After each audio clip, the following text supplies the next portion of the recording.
The subject of today's video was probably the most talked about non-quarterback in the 2023 NFL Draft. Some said he was the best overall prospect, while some said he was undraftable. Unfortunately, a couple months ago, there was a whole scenario going on with him behind the scenes that we will touch on later in the video, and you probably already know about. But this made Jalen Carter one of the most interesting prospects in this year's draft. Last night, we saw Carter fall all the way to number 9. While many expected Carter to drop, no one expected him to fall all the way to number 9. And the Eagles just got away with stealing. They may have gotten the best prospect in the 2023 NFL Draft, and he's a guy who's a generational talent and could be wrecking offenses for years to come. In today's video, I want to bring you up to speed onto who Jalen Carter is, go through how he got to this point, everything that went on behind the scenes, and ultimately how good I think he will be with the Eagles. But before we get started, quickly be sure to leave a like if you want to support today's video, subscribe if you're new to the channel, and let me know what player, team, topic, or situation I could cover in my next one. Now, let's get started and talk about Jalen Carter. So in order to talk about him, let's first go back in time and see how he rose to be a generational prospect. He was born on April 4th, 2001 in Apopka, Florida. Hopefully I said that right. And that is a suburb of Orlando, known for producing a lot of good football players. Carter ended up being no exception, as people first noticed him in 6th grade. A local coach would approach Carter's mother and asked him to play on his AAU team. He said, quote, "He was just different than most kids, even when he was very young." Throughout middle school, Carter excelled at several positions as he played running back, corner, receiver, and outside linebacker.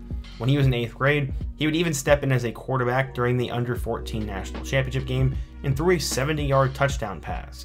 He was just an exceptional athlete. You could tell he was going to be special, his coach said. Football wasn't his only sport either, as basketball was also a huge part of his life.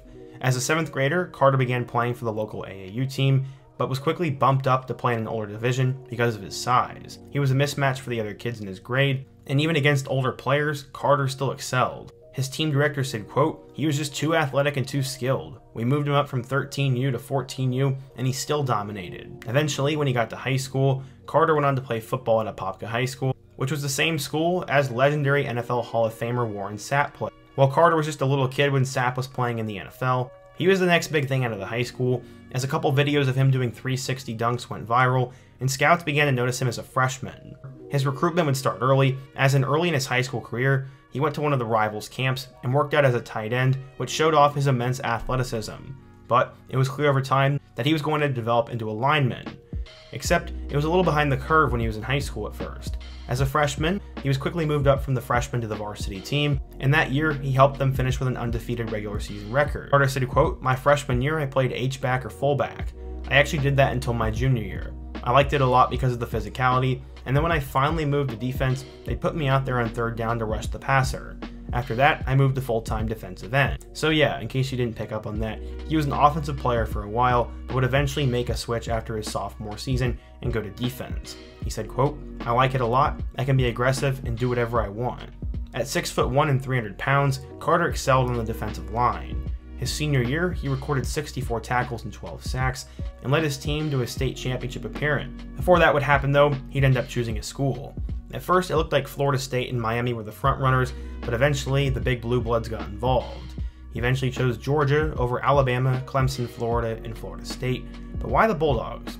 Well, Carter said it felt like home. He said, quote, "I knew it'd be Georgia from the very first visit. Each visit got better and better. I've bonded with the players, and I feel at home in Athens." Now, Carter could solely focus on the football field and becoming the best player he could be during his senior year.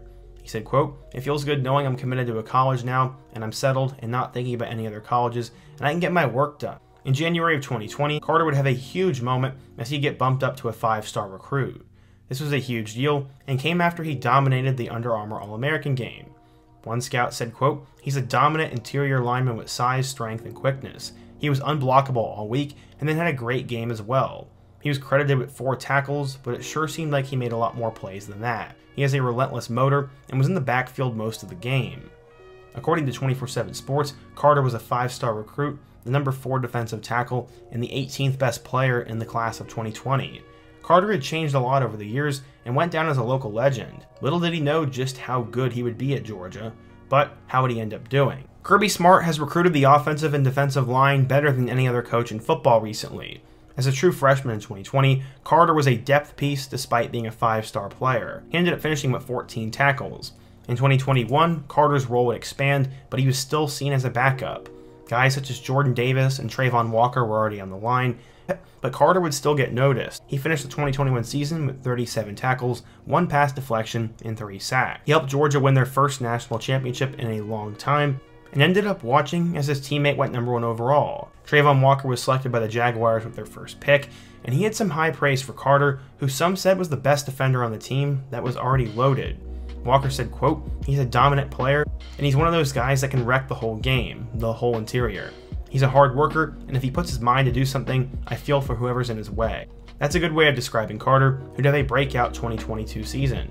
He ended up finishing with 32 tackles, 3 pass deflections, 3 sacks, and 2 forced fumbles. He was truly a game-wrecking player and was seen as a generational talent. Some listed Carter as a potential #1 overall pick, and he obviously decided to declare for the draft. But just a couple of hours after the national championship, something devastating would happen. Right after Georgia won their second straight national championship, Carter was involved in a car crash that killed his fellow teammate and a fellow staffer. According to reports, quote, "Both vehicles switched between lanes, drove in the center turn lane, drove in the opposite lanes of travel, overtook other motorists, and drove at high routes of speed." This was in an attempt to outdistance each other. Eventually, his teammate, who was apparently driving over 100 miles per hour, lost control of her vehicle, struck a curb, power pole, and utility pole before hitting a tree. Georgia offensive lineman Devon Willock was in the car, and he was ejected and passed away on the scene. Croy later died at the hospital. So what did this have to do with Carter? Well, the controversy started when 1, Carter was in the other car, and 2, he couldn't figure out his story on the scene. He first told officers he had heard the crash from a nearby apartment, but then said he was driving behind LaCroix. He also then said he had denied racing to the officers while he was on the scene. A lot of it didn't really make sense. I understand Carter probably being frazzled, but that was going to end up biting him in a big way. On March 1st, Athens-Clarke County issued an arrest warrant for him, charging him with reckless driving and racing. He turned himself in that night, and he was released 15 minutes after getting booked. 2 weeks after surrendering to the police, he ended up getting placed on probation and was ordered to complete 12 months of probation, pay $1,000 in fines, and perform 80 hours of community service. Now, Carter was okay to enter the draft, but after that, he didn't perform well at drills, had apparently gained some weight, and there was a serious stigma around his name. What did Carter have to say about it all? Well, he said, "A couple of teams have asked me about it, but they really haven't gotten too in-depth about the accident. They just wanted to hear my side, and that's it." One ESPN scout said, quote, "I'm confident Jalen will still go in the top 10. He's a good person, a family man, loves football, and is a generational talent." Some still even had him as the top overall prospect on their big boards, but we all knew quarterbacks were going to go 1 and 2. Likely Will Anderson would go 3, so after that, Jalen Carter would probably be the 4th pick, at minimum 5th or 6th. But that's not what ended up happening. The Seahawks took Witherspoon, the Cardinals took Paris Johnson, and then the home state franchise of the Falcons took Bijan Robinson. Many expected Carter to go there, but he fell right into the Eagles' lap. The Eagles are not new to drafting Georgia players, as last year they got both Jordan Davis and Nakobe Dean, and this year they got to select Jalen Carter and later Nolan Smith. The Eagles came up with a strategy of just taking Georgia players and taking the Georgia defense, and honestly, that's not too bad of an approach. The fact that Carter fell to 9th is pretty insane, as he's one of those guys that could go down as an Aaron Donald type player and could be one of the best defensive tackles to ever play the game of football. Carter was visibly emotional when he was drafted, and that guy has been through a lot over the last few months. I'm not saying he was perfect or wasn't at fault. I'm glad that whole situation got cleared up, he got drafted, and now we'll have a chance to dominate. But what do you guys think? If you're an Eagles fan, what do you think of the Jalen Carter pick? What are your thoughts on his situation back in March, and what draft player should I take a look at next? Be sure to let me know down below, leave a like if you want to support today's video, subscribe if you're new, and check out all my other videos on the end screen. I hope to see you guys again soon, but until next time, peace.